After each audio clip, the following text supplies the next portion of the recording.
What's up, guys? Hope you enjoyed that ride to Mars if you own some Doge. It's kind of funny how people are getting tribal already. And yeah, I kind of get it. I did make that video about XRP, and it's definitely, I do apologize. It's nothing against the people who invested in XRP. It's actually like a really bad thing that happened. I obviously had an investment in XRP. My main point with it was I don't agree with the lawsuit from the SEC. I just think that there's going to be this weight on XRP's shoulders. It's going to be hard to sort of overcome that. And people are looking for the exit and stuff. And that's why even right now, just with the Bittrex news of delisting Monero, Zcash, and Dash, I think there's extra weight on those as well. And I think there will be a point that you can definitely scoop those up relatively cheap, because at the end of the day, who cares about Bittrex? That's one exchange. The Winklevoss twins already came out and kind of championed Zcash, saying, hey, it's undervalued. I would agree. And then, Kraken, I don't see them budging at all on delisting those. So Bittrex, I abandoned my Bittrex account a long time ago. Like I told you guys, it was asking for my social security number and all that stuff. So I said, you don't need that. Just whatever, I'll just abandon it. So I've had to abandon, literally people in the United States are like crypto exchange refugees practically at this point. So this morning, I actually essentially got kicked off of HitBTC. I was able to they did let me withdraw the Doge, but I can't trade, and in 14 days, pretty much the account's going to be locked, because evidently they kicked US customers off of their platform. I had that account since 2013, actually. So, yeah, I've had to abandon Poloniex. I've abandoned HitBTC, obviously now I got kicked off or whatever. I've abandoned Bittrex, and I nearly got blown up in Cryptopia, Cripsty, MintPow, and BitGrail. Like literally walking out of there with a Santa bag full of coins, and then the exchange just explodes behind me. And I guess I've been lucky in that sense, because I've had, I know guys that got goxed. They were on Mt. Gox back in the day. I know guys that were on Cripsty, had funds on there, and got blown up by Big Vern. And guys that got Cryptopia'd, lost a bunch of Electronium on Cryptopia.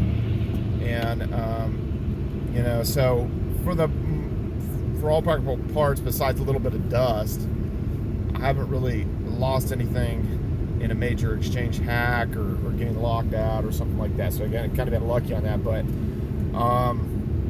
man, I just don't like these centralized exchanges.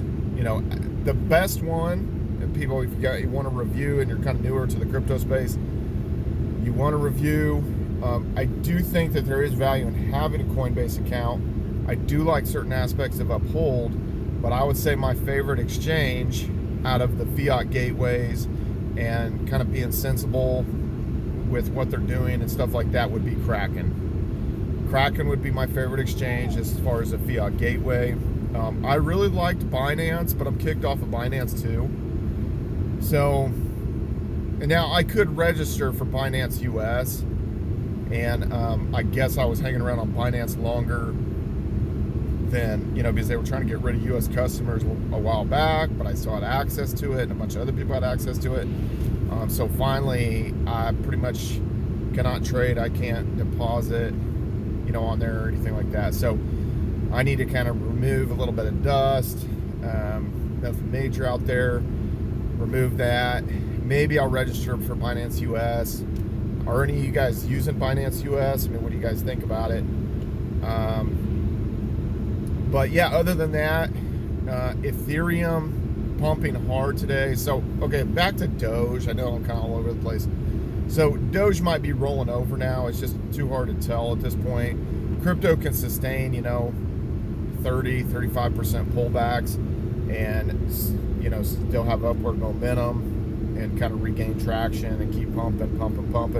But the volumes seem like they were going like a little bit down. And I think a lot of people that kind of rode that rocket and have been sitting on a lot of Doge, they might be kind of gravitating to some other coins and stuff. So I did feather out and moved to Ethereum. It wasn't like I got like a crazy good price or something, but I saw the thing was taking off. And at the end of the day, the all-time high is around 1,200 from back like early 2018. So when I think about Ethereum, the way I look at it is, it's going to hit an all-time high.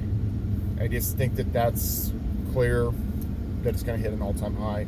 I think that, like in comparison to Bitcoin, I think it's going to catch up. I think that the price is essentially going to go parabolic compared to the Bitcoin price, at least temporarily. And then we have all these other altcoins kind of shooting off or having their kind of day in the sun and stuff. Digibyte kind of seemed like it was going Doge mode a little bit. It started pumping. And the couple that I'm looking at that I think have a chance to just kind of launch off the ground and just really kind of like out of nowhere, they kind of seem like they're a little bit dead, kind of like a little flat line. And then I just think they're just going to go, hockey stick parabolic. I would say EOS, Tron, and Icon. And actually more so with Tron and Icon, because Icon you can get 10% staking rewards like in the Atomic wallet, and it is traded on major exchanges and all that kind of stuff. And then Tron, you get 5% staking rewards, and they're coming in all the time. So it is a fun thing to get more coins, and it seems relatively cheap. It psychologically has that price point that's palatable for people. Bitcoin is not palatable for your common person. It's just, they feel that they missed it. It's too expensive, quote unquote, and they have a hard time wrapping their head around it, and they don't psychologically like the fact that they likely can't own one whole Bitcoin. They don't like that. I think that's going to bid well here coming up for Litecoin as well. And, with Litecoin, I see no reason why it wouldn't go parabolic compared to the Bitcoin price and, reach all-time highs, that it's going to go over 300. So just depends where you want to pick and choose your battles. I'm a little bit spread out, but here's the thing. While everybody's laughing because I have these other investments in these other coins, and then they see, like Doge shoots up. Maybe Brian was onto something. Like maybe he was better off in Doge than he was, completely in Bitcoin.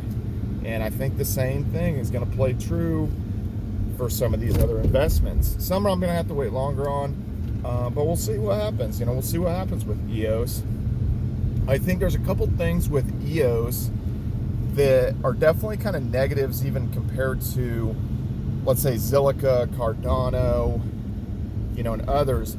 You can earn 3 to 4% on EOS, and I'm stacking more, but that's not easy for your general person to do.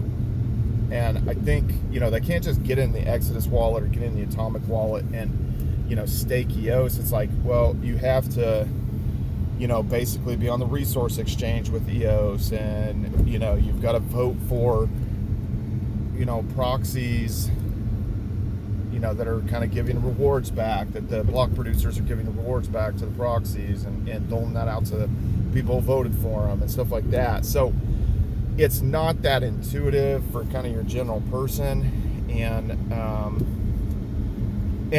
someone let me know, but did Coinbase earn? Are you still able to earn EOS on Coinbase Earn? Because it looks like you still can, And so all those people, oh, and that's another thing too.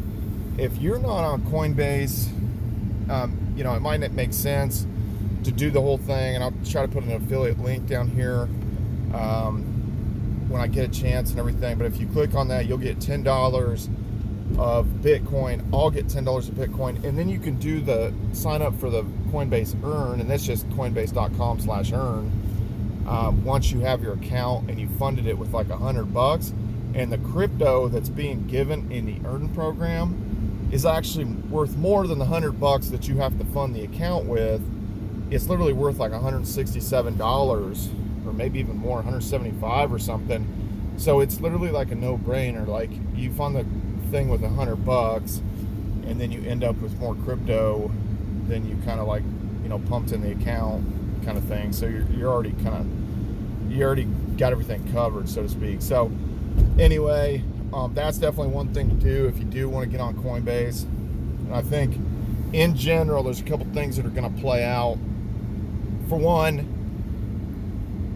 all like Bitcoin and Ethereum, it's going to be so hard. Like, when this thing goes insane and all these no coiners finally, you know, FOMO in and all that kind of stuff, and it goes crazy, you're not going to hardly be able to move these coins around. The network's going to be completely bogged down. Servers are going to be going down at the exchanges. There's going to be outages. We're going to see that. Ty Lopez is going to be talking about Bitcoin again. What's this guy doing? Ty Lopez is going to be talking about Bitcoin again. James Arthur is going to have kind of clickbaity, you know, ads, basically, you know, trying to pull us into crypto to tell us some secret coin that he knows about.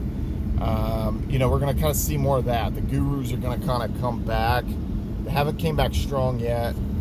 Obviously, the Google Trends is going to shoot up.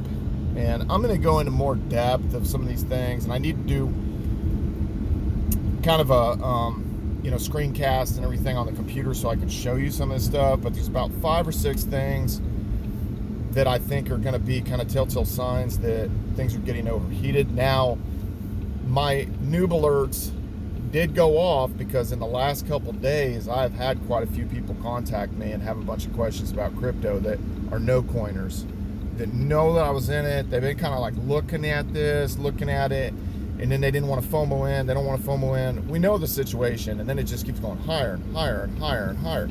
And then they feel like they have to, you know, it's just like, well, it just keeps going higher. So I don't know. It's just, maybe it's just going to keep going. And oftentimes, even if they get in and catch a ride, what happens to them is they kind of ride for too long, you know, or they get shaken by one of the, like, big pullbacks. They don't have enough patience kind of to like ride through it and stuff. So is one of the things that people don't realize, you know. It's just like, to enjoy the ride, you know, that we were able to catch with Doge.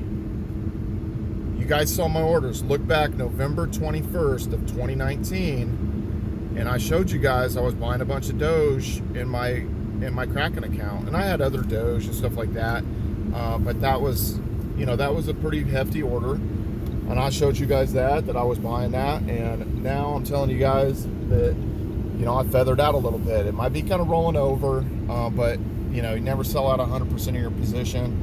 And, you know, because it could just blow off the top. It could go to 5 cents. It could go to 10 cents. Who knows? You know, so have to be prepared for that.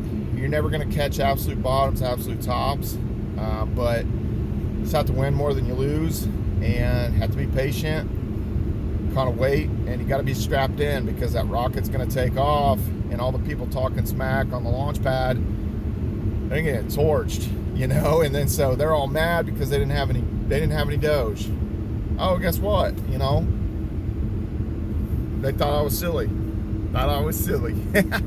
So anyway, guys, follow me on all social media at Brian Phobos, YouTube, Instagram, Steemit, Twitter, Hive. Where else am I? DTube. Man, I don't know. I'm on Publish 0x, but then they removed one of my posts and said that it wasn't professional enough or some kind of BS or whatever. So I don't know if I'm going to post there again. But anyway, see you guys.